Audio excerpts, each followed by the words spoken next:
दोस्तों, पिछली कड़ियों में आपने फ्लैट बेड एवं पोस्ट बेड सिलाई मशीनों को देखा।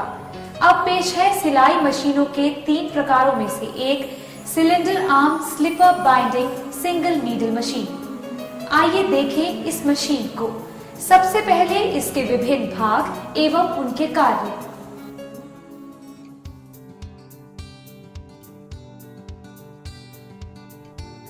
ये है प्रेसर फुट। इसे इनर फुट कहते हैं और दूसरा आउटर। इनर फुट का दबाव मुख्यतः बाइंडिंग पर होता है, जबकि आउटर फुट कंपोनेंट के लिए होता है। ये वॉकिंग फीड है जो स्टिचिंग की लंबाई सदैव एक रखने में सहायक होता है। इस मशीन में नीडल फीड होता है। ये रहा ट्यूब होल्डिंग नट। इसे बेस आर्म प्लेट कहते हैं। ये ऊपर उठाकर अपनी ओर खींचने से हिलती व प्रयोग में आती है। और ये है बाइंडिंग गाइड पिन्स।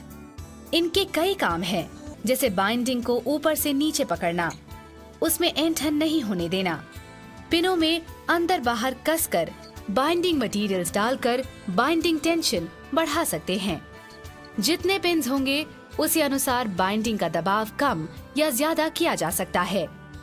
पिन की संख्या घटाते हुए बाइंडिंग टेंशन घटता है। ये रहा बॉबिन कवर प्लेट। ये गोलाकार आकृति में होता है। अब देखिए बेस आर्म प्लेट को पकड़ने वाला स्क्रू और स्प्रिंग। और अब बाइंडिंग स्टैंड। दोस्तों, अन्य सभी parts single needle flat bed sewing machine की तरह होते हैं। तो अब देखते हैं कि इस मशीन में नीडल कैसे बदले। एक नीडल और छोटा स्क्रू ड्राइवर चाहिए। नीडल उठाकर क्लियरेंस कट को हुक के पॉइंट की तरफ रखें। स्लिपर बाइंडिंग मशीन में सुई लगाते समय शॉर्ट ग्रूव आर्म की तरफ होना चाहिए। स्लिपर बाइंडिंग मशीन में ये क्लियरेंस कट आर्म की ओर रखा जाता है। नीडल के शैंक को नीडल बार में जहां तक संभव हो अंदर डाल दें। नीडल स्क्रू को घड़ी की सुई की दिशा में घुमाकर कस दें। ध्यान रहे नीडल का आई मशीन के फ्रंट के सामने समानांतर हो। तो आपने देखा नीडल यानी सुई बदलने की ये प्रक्रिया। इसके बाद हम देखते हैं कि इस मशीन में टॉप थ्रेडिंग कैसे की जाती है। थ्रेड को उसके स्टैंड पर रखें। पहला थ्रेड गाइड स्पूल की लंबाई का दुगना हो। ये लंबाई प्रयुक्त स्पूल के सबसे ऊपरी छोर से मापी जाए, या फिर ये इतनी ऊंची हो कि थ्रेड स्पूल में न उलझे। पहले थ्रेड गाइड से नीचे से ऊपर ले जाएं। मशीन के आर्म पर गाइड से थ्रेड ले जाएं, सबसे ऊपरी होल में सबसे पहले। इसके बाद अगले होल नीचे से थ्रेड ले जाएं। इसी प्रकार अगले गाइड होल से थ्रेड ले जाएं। यदि 2 होल्स हों तो पहले नीचे वाले से ले जाएं। अगले गाइड से गुजरते हुए थ्रेड को क्लिप कर दें। प्रेसर फुट ट्रेडर को दबाकर टेंशन डिस्क को खोल दें। टेंशन डिस्क और बार के ऊपर से थ्रेड को खींच लें। इसके बाद अगले डिस्क गाइड के बीच से थ्रेड ले जाएं और क्लिप करें। अब टेक अप स्प्रिंग लिवर से थ्रेड को खींचकर हुक तक ले जाएं। टेक अप लिवर से थ्रेड ले जाएं दाएं से बाएं। अगले गाइड से थ्रेड को क्लिप करें बाईं ओर। अगले सेंट्रल गाइड से थ्रेड को क्लिप करें। थ्रेड पर एक क्लीन एज काट लें। नीडल बार में गाइड होल होते हुए क्लिप करें। नीडल में बाएं से दाएं थ्रेड लगाएं। ध्यान रहे थ्रेडिंग सदैव नीडल के लॉन्ग ग्रूव साइड से होती है। 6 सेंटीमीटर थ्रेड छोड़ दें। थ्रेडिंग की पूरी प्रक्रिया समझने के बाद हम गौर करेंगे ट्यूब सिलेक्शन पर।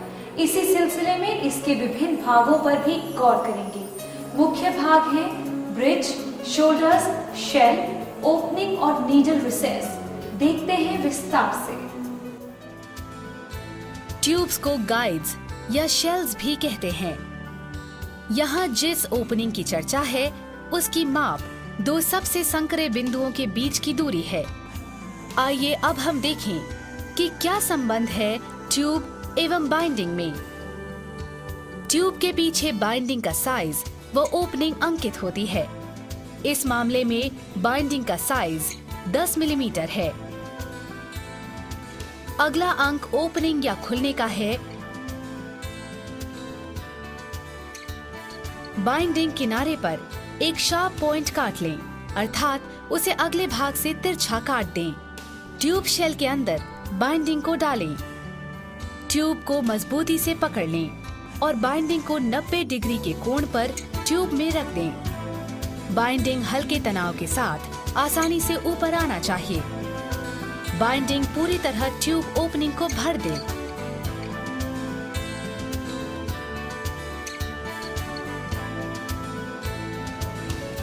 दोस्तों, अब देखिए क्या संबंध है ट्यूब ओपनिंग एवं मटेरियल की मोटाई के बीच।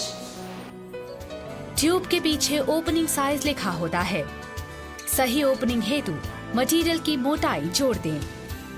अब किसी सीम के मद्देनजर ट्यूब ओपनिंग के दोनों साइड 1 सेंटीमीटर अर्थात 0.5 मिलीमीटर दोनों ओर छोड़ दें। अब देखें ट्यूब बदलने की प्रक्रिया। पूरी चौड़ाई वाला स्क्रू ड्राइवर का इस्तेमाल करें, जो ट्यूब होल्डिंग नट्स के स्लॉट को कवर कर सके। घड़ी की दिशा के विपरीत घुमाकर ट्यूब बैरल आकार के नट खोल लें। नट व ट्यूब हटा लें। नया ट्यूब लेकर उसे होल्डिंग स्क्रू के ऊपर रखें। फीड डॉग में कट आउट तक ट्यूब फिर कस दें। नीडल रिसेस को ट्यूब में लाइन अप कर लें। इसी स्थिति में बैरल आकार के ट्यूब होल्डिंग नट को फिर से रख दें। स्क्रू ड्राइवर से टाइट कर पाएं काम के लिए तैयार ट्यूब। दोस्तों, आगे और भी बहुत कुछ है, जैसे binding threading, straight binding, double curve edge, circles और डर्बी क्वार्टर की बाइंडिंग। सबसे पहले बाइंडिंग थ्रेडिंग। बाइंडिंग मटेरियल कई प्रकार के होते हैं, जैसे फैब्रिक, सिंथेटिक कोटेड और लेदर। अभी आपके सामने थे बाइंडिंग मटेरियल्स। अब देखिए थ्रेडिंग की पूरी प्रक्रिया। बाइंडिंग स्टैंड पर बाइंडिंग रोल रखें। थ्रेडिंग के दौरान बाइंडिंग की रिवर्स साइड ऑपरेटर के सामने हो। रोल को कॉइल भी कहते हैं। बाइंडिंग के सिरे को तिरछा काटें। अब बेस आर्म को बाहर खींच लें और ट्यूब शेल के अंदर पॉइंट को थ्रेड कर लें। बाइंडिंग को लगभग 5 सेंटीमीटर बाहर खींच लें। ट्यूब ओपनिंग से बाइंडिंग को पीछे से पकड़कर खींचें, जिससे बाइंडिंग ट्यूब में सही तरह से बैठ जाए। बेस आर्म प्लेट को वापस कर दें बाइंडिंग थ्रेड के साथ।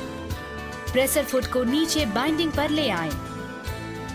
बाइंडिंग को पकड़कर स्टिच शुरू करें, लगभग 1 सेंटीमीटर।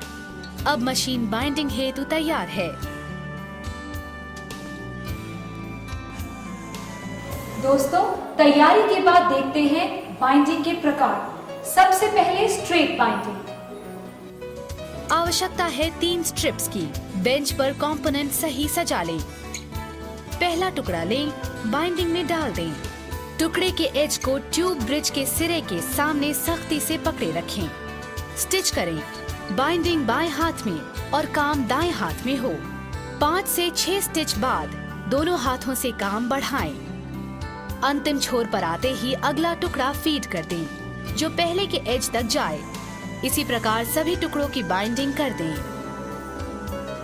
मुझे अच्छी तरह याद है कि आप सभी मानकों के बारे में सुन चुके होंगे। जाहिर है इस मशीन पर काम के भी कुछ मानक होंगे। आइए देखते हैं क्या है ये मानक। स्टिच के दोनों तरफ बाइंडिंग की पकड़ हो। बाइंडिंग के एज से 2 मिलीमीटर से अधिक दूर स्टिचिंग न हो। बाइंडिंग एज से अच्छी तरह से कसी हुई हो या सटी हुई हो। बाइंडिंग सिलाई के अंत में बाइंडिंग को कंपोनेंट के बिल्कुल पास से काटें। बाइंडिंग में ट्रिमिंग के दौरान कंपोनेंट नहीं कटना चाहिए। अधिकतम 5 गलतियां नजरअंदाज कर दें।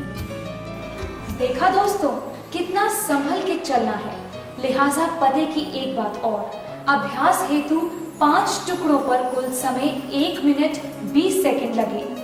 बाइंडिंग का दूसरा प्रकार है डबल कर्व एज या SB2। अभ्यास हेतु चाहिए टुकड़े।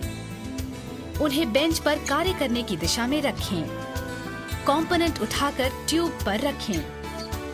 ट्यूब ब्रिज पर एज को सख्ती से दबाए रखें। कॉन्वेक्स कर्व एज के आकार के अनुरूप बढ़ते जाएं। ध्यान रहे ये एक तेज मोड़ है और टुकड़े को यथानुसार घुमा लें। इसके बाद कॉनकेव एज पर चलें। ट्यूब ब्रिज पर बहुत जोर से दबाए रखें। अभ्यास पूरा होने तक जारी रखें। अब दूसरा टुकड़ा लेकर पहले की भांति बाइंड कर दें। इसी प्रकार सभी टुकड़ों की बाइंडिंग पूरी कर लें। दोस्तों, अब मैं मानक को मंजिल कहूंगी। सिलाई के दरमियान इसे ही तो पाना है, तो आइए देखते हैं क्या है ये मानक। स्टिच के दोनों तरफ बाइंडिंग की पकड़ हो। बाइंडिंग एज पर सिलाई की दूरी 2 मिलीमीटर से अधिक न हो। बाइंडिंग एज से कसी हुई हो। बाइंडिंग के अंत में बाइंडिंग को सीधा व एज के नजदीक से काटें। बाइंडिंग में ट्रिमिंग के दौरान कंपोनेंट न कटे। अधिकतम 5 गलतियों को नजरअंदाज कर दें। आज की इस कड़ी में हम सिलेंडर आर्म सीविंग मशीन के रूबरू हैं और इसी सिलसिले में पेश है डबी क्वार्टर्स की बाइंडिंग। 2 क्वार्टर्स चाहिए। स्टे पोजीशन से बाइंडिंग शुरू करें। कोर को ट्यूब ब्रिज पर कसकर दबाए रखें। अब कॉन्वेक्स कर्व एज को घुमा दें और कसकर दबाए रखें। कॉनकेव कर्व की बाइंडिंग जारी रहे। इसी प्रकार पूरी जोड़ी की बाइंडिंग कर लें।